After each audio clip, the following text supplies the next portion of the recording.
Salut à tous et bienvenue sur AZ237. Les chemins que nous prenons dans notre vie ne sont pas toujours les meilleurs pour notre avenir. Parfois, nous commettons des erreurs dans notre jeunesse qui nous conduisent à une fin tragique. Cependant, quand la vie nous offre une seconde chance, nous devons la saisir et s'atteler à faire amende honorable. C'est ce qui arriva à un homme qui se fit appeler Bobby Love quand il décida de mener une vie totalement différente de celle qu'il avait eue auparavant. Avant de commencer, voici la question du jour. On me trouve près de terre, mais avant avril. Qui suis-je? Donnez-nous votre réponse dans les commentaires. La réponse exacte vous sera donnée à la fin de la vidéo. N'hésitez pas à liker la vidéo pour nous encourager et si vous êtes nouveau sur la chaîne, abonnez-vous et activez la cloche de notification pour ne manquer aucune de nos prochaines vidéos. Un matin de janvier 2015, un coup à la porte fit écrouler la vie de Bobby et Cheryl Love. On aurait dit un cauchemar car la police était à sa porte. Les officiers du FBI entrèrent et se saisirent de Bobby en lui disant « Votre course a été longue ». Ils continuèrent en s'adressant à Cheryl « Vous ne savez pas qui est cet homme ». Pourtant, elle le connaissait. Rien de ce que Cheryl voyait se déroulant devant elle n'avait de sens. Il s'appelait Bobby Love, père de leurs 4 enfants, son mari de 40 ans, portant maintenant une paire de menottes.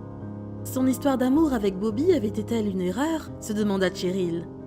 Au moment où Bobby passa la porte emmené par les policiers, il dit à Cheryl quelque chose qui la refroidit immédiatement.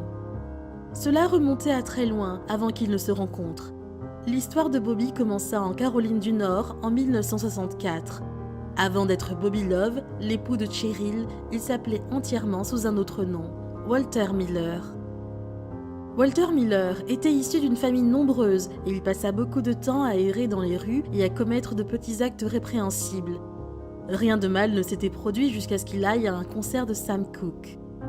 Pensant que c'était drôle, Walter avait crié un blasphème vers la scène et avait été arrêté pour conduite désordonnée. Puis les choses se sont dégradées assez rapidement après cela, expliqua Bobby. Il se mit à voler des sacs à main dans des voitures et des chèques dans des boîtes aux lettres. Mais le pire n'était pas encore arrivé. Après avoir été surpris en train de voler dans son école, Walter fut envoyé dans un centre de redressement pour jeunes. « Je détestais tout de cet endroit », se souvint-il. « J'en ai encore des cicatrices. » Chaque soir, il s'allongeait dans son lit et écoutait sa musique préférée. Il entendait le bruit du train de marchandises siffler. « J'ai toujours voulu savoir où allait ce train », raconta-t-il. Après des semaines de réflexion, Walter décida que c'en était assez.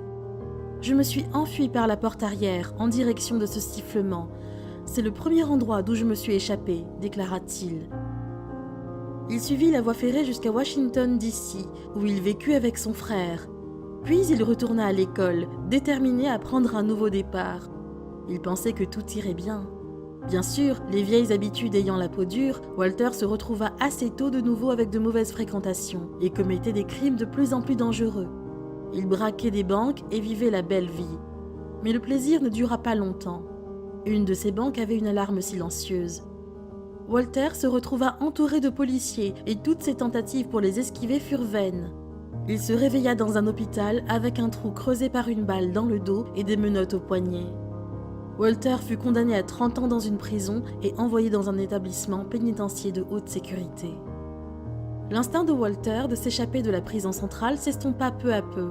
« Je m'étais en quelque sorte habitué », déclara-t-il.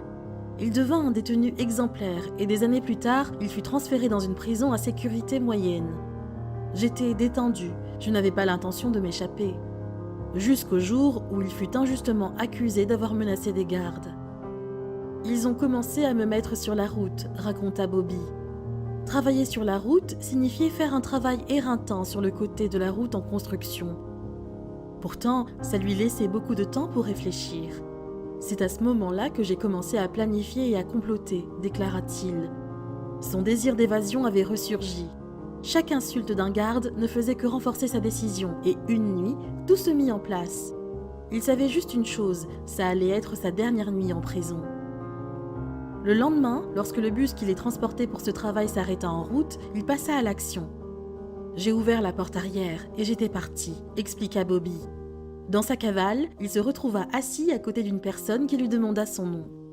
J'ai réfléchi un instant et j'ai dit Bobby Love, et ce fut là la mort de Walter Miller. Il se rendit à New York où il entama une nouvelle vie. Tout ce que j'avais, c'était 100 $ en petites coupures, une seule paire de vêtements et un tout nouveau nom. Mais j'étais heureux d'être libre. Il se trouva un numéro de sécurité sociale, un certificat de naissance, un permis de conduire et un emploi au Baptist Medical Center. Le Baptist Medical Center n'était pas seulement l'endroit qui permit à Bobby de sortir de la rue, mais ce fut également l'endroit où il rencontra une femme qui changea sa vie pour toujours. Cheryl était si innocente, tout mon contraire, et c'est pourquoi j'ai été attiré par elle, déclara Bobby. Pourtant, Bobby ne parla jamais à Cheryl de Walter Miller. La vie sans Walter était plus heureuse. Bobby et Cheryl se marièrent, eurent 4 enfants et s'étaient construit une maison. Bobby Love n'avait pas de casier judiciaire. Bobby Love était un père de famille. Bobby Love était diacre dans son église. Il était devenu un homme bon, avec une bonne vie, et il pensait que Cheryl ressentait la même chose. Toutes ces années, j'ai adoré mon mari, mais il lui manquait quelque chose. Cheryl voyait les lacunes que Bobby essayait de lui cacher. Sa nature réservée, le sentiment qu'il cherchait toujours par-dessus son épaule, une menace invisible. Bobby lui assurait pourtant que tout allait bien. Alors, elle se tourna vers son conseiller le plus fiable. « J'ai supplié Dieu de changer le cœur de mon mari. J'étais à bout, » déclara Cheryl. Elle ne pouvait pas le savoir, mais le marathon de Bobby touchait également à sa fin. Quelques semaines plus tard, la police frappa à leur porte. « Mon monde s'écroula, » confia Cheryl. « Bobby m'avait trompée pendant toutes ces années. Il n'y avait pas de vérité dans notre maison. N'importe quelle femme serait partie. » Mais ce ne fut pas le cas pour Cheryl. J'étais tellement en colère, mais je ne l'ai jamais détesté. Lorsque je lui ai rendu visite pour la première fois en prison, il a fondu en larmes, expliqua Cheryl. Cette fois, Bobby n'avait aucun plan pour s'échapper. Mais Cheryl, par contre, avait ses propres plans. « Je t'ai épousé pour le meilleur et pour le pire », lui a-t-elle rappelé. Sur ce, Cheryl a mis son plan à exécution. Elle écrivit des lettres au gouverneur et même au président Obama, leur racontant l'histoire de la rédemption de Bobby, même si elle craignait que cela ne tombe dans les oreilles d'un sourd. « Je ne savais rien de Walter Miller, mais je leur ai tout dit sur Bobby Love », déclara Cheryl. C'est son engagement acharné qui fit sortir Bobby de la prison 1 an plus tard. Le jour de sa libération, Cheryl lui posa une question cruciale. Elle lui demanda s'ils étaient encore des amoureux. Ce à quoi il lui répondit qu'il l'aimait de tout son cœur. Selon Cheryl, Bobby ne regarde plus aujourd'hui par-dessus son épaule avec peur, elle non plus. Il ne ressent plus également le besoin de s'échapper. Cependant, ils n'oublieront jamais cette épreuve.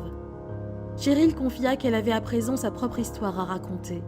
Même si elle ne s'était pas échappée de prison pour entamer une nouvelle vie, elle avait pardonné à l'homme qu'elle aimait de l'avoir fait.